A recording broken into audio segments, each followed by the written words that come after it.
কথা যে আপনি কলেজে 100 বিঘে জমি কেস করে নেবেন কি দখল করে নেবেন কি কোনভাবে নেবেন পদক্ষেপ নেন, শুধু আমার একা না, আপনার আমার একার পর এই জুলুম আপনি দেবেন না। এটা আমার একটা আপনার কাছে অনুরোধ। আমি কিন্তু শক্তি প্রয়োগের কথা বলতেছি না, অনুরোধ। আমাকে কোর্টের বারান্দায় নিয়ে না, মিলে আপনি 100 জন লোককে নিয়ে যান। আচ্ছা, সেক্ষেত্রে আমার কোনো অভিযোগ নাই। শোনেন, আমি কালকে আমার মিটিংয়ে আমি উপস্থাপন করছি, শোনেন উপস্থাপন করছি, শোনেন যে কলেজে দেখা যাচ্ছে যে 83-83 বিঘা সম্পত্তি গভর্নমেন্টকে দিয়েছে কলেজ, সেখানে সম্পত্তি, কিন্তু আমি দায়িত্বে আছি, আমার তো 82 শতক জায়গাও তো আমার তো আমি পাচ্ছি না। যখন গভর্নমেন্ট যখন দেখতেছে যে তার 27 একর সম্পত্তি আমাকে দিয়েছে, তখন 27 একর সম্পত্তি আয় আসতে হবে না?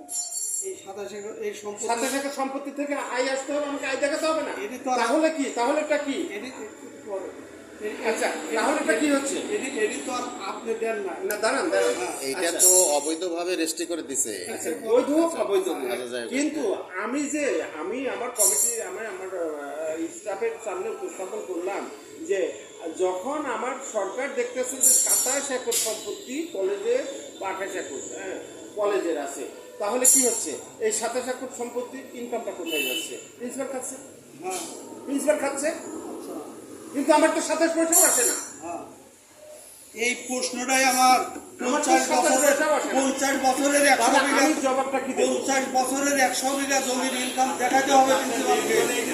হ্যাঁ, আমার তো 27 পয়সাও আমার পকেটে আসে না। 50 বছরের 100 বিঘা জমির ইনকাম দেখাতে হবে প্রিন্সিপালের। আপনি না, বিগত দিনে যারা আছে কি করেছে তারা এই 100 বিঘা জমির ইনকাম দেখাতে হবে। আচ্ছা, আমি ওপেন আমার কাউন্সিলে আমি উপস্থাপন করলাম যে আমার কিন্তু এটাও আসে না, তাহলে আমার জবাবদিহিতা আমি কি করব? আমি একটা কমিটি করে দিলাম যে জমিগুলো কোথায় আছে, কিভাবে আছে, আপনারা এগুলোর খোঁজখবর নেন, নিয়ে রিপোর্ট করেন, এবং আপনারা লিখিত আকারে রিপোর্ট করেন। তাও আমার কাছে একটা ডকুমেন্টস থাকবে যে এই জমিগুলা এই অবস্থায় আছে, আমি ওইটা ধরতে পারবো যে সেটা হলো যেখান থেকে আমার কোনো ইনকাম আসে না। কারণ আমাকে তো ব্যস্ত হবে। 27 বিঘার সম্পত্তির ইনকাম, 27 একর সম্পত্তির ইনকাম, 27 পয়সা ইনকাম নাই, তাহলে পরে প্রিন্সিপাল থাকা যাচ্ছে না, তাহলে গোপনে লেনদেন হচ্ছে, অথবা কিছুই হচ্ছে না, দখলে নাই, অথবা কিছু হচ্ছে না, অথবা কিছু না, তখন ওইটা ওইভাবে আইন কিন্তু অন্যভাবে, আইন কিন্তু অন্যভাবে চলে, ওটা কিন্তু কেউ মানবে না। আর একটা কথা বলুন, স্যার এক মিনিট একটা কথা বলি শেষ করবো। সেটা হচ্ছে কি যে কিছু কিছু ক্ষেত্রে আমরা বিভ্রান্ত হচ্ছি। এই যে আমার জমি, কথাটা বলি, আমার জমি এখানে সবগুলি কিন্তু কলেজে দেওয়া নাই, 1 ইঞ্চি হলে আমার আরো আছে। আপনি যখন তদন্ত দিচ্ছেন, তদন্তওয়ালারা ওনার কিনাটুক বুঝে নিবি, তাহলে আমার টুক তো বুঝে নেওয়ার ক্ষমতা তদন্তওয়ালারের কাছে নাই, যেহেতু কলেজে দেওয়া নাই, আছে না? তাহলে এই আমরা 50 বছরের কি সবারা যদি মনে করি যে এখানে আমি 2 শতক জমি বিক্রি করবো, আমার জমি পরে আরো আছে, আমি বুঝাতে পারি। এরই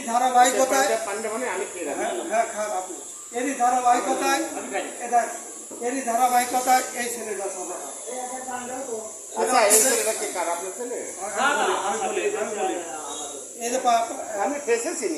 কামালিক ছিলেন, কামালিক ছিলেন না, সব মিলে এই পাশে বাড়ি, এই পাশে বাড়ি। আমি এই কথাটা কেন ভূমি অফিসের আমি এই কথাটা কেন তুললাম, পানি দেওয়ার এই কথাটা আমি কেন তুললাম স্যার, সেটা হচ্ছে কি যে আমি একজন মহাজন জমিদার, আমার জমিদার মালিক আমি, তাহলে আমি একটা জমি বিক্রি করব, আমি আপনার কাছে তথ্যপত্র চাইতেই পারি যে স্যার যেহেতু এই জমিটা কলেজে দেওয়া আছে নাকি, আমার দলিলও দেওয়ার দরকার নাই, কোনো তথ্য দেওয়ার দরকার নাই, কোনো কিছুই নাই। তাহলে আপনাদের তরফ থেকে যদি একটা রায় আসে যে না এই জমি কলেজে দেওয়া নাই, তাহলে ওনারা এই জমি বা আমি এই জমি বিক্রি করে আমরা ব্যয় নির্বাহ বা আমাদের কাজে লাগাতে পারি। তাহলে আমি আমাকে বলছিলাম খালি এখানে কথা আছে এটাই, সেই ক্ষেত্রে কোনো তথ্য উপাত্তর জন্য আপনাকে দলিলও দিতে হবে না, কোনো তথ্যও দিতে হবে না। আপনার যে দায়িত্ব আছে তিনি হয়তো 2 দিন লাগুক, 1 দিন লাগুক, 5 দিন লাগুক, 1 ঘন্টা লাগুক, সময় হলে বলবি যে ছোট ভাই বা বন্ধু তোমার এই জমিটা কলেজে দেওয়া আছে, তুমি বিক্রি করতে যাও না। তখন বিক্রি করলেও বুঝবি, অথবা না আমাদের এই জমি কলেজে আমার কিনা নাই, কিন্তু সহযোগিতা পাবো। এই সহযোগিতা তখন আমরা আশা করব।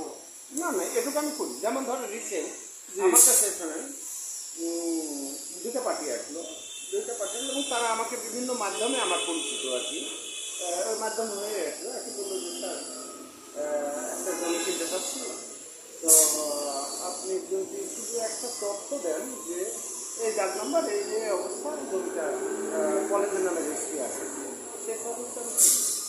এই যে গত সপ্তাহে একজন আমার কাছে আসছে যে আমি কিন্তু জমি চিনি না, শুধু দাগ নম্বর, তারা আমি আমার তালিকা দেখে দাগ নম্বর আমি আমার দুটো স্যারকে দিলাম যে এটা একটা তুলে দেখো তো যাচাই করে যে আমাদের এর মধ্যে আছে কিনা আছে কিনা। এই তারা দেখে থাকলে বলছে আছে, না থাকলে না থাকলে নাই। নাই, পাস। নাই।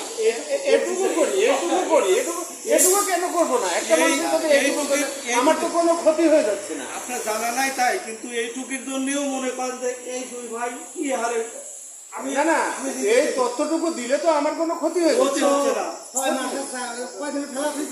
1 ঘন্টা থাকলেও ওই ঘন্টায় তার দায়িত্ব বলা, ওই দায়িত্ব তার দায়িত্ব। না এটুকু সাথে না করো, বাবা এদিকে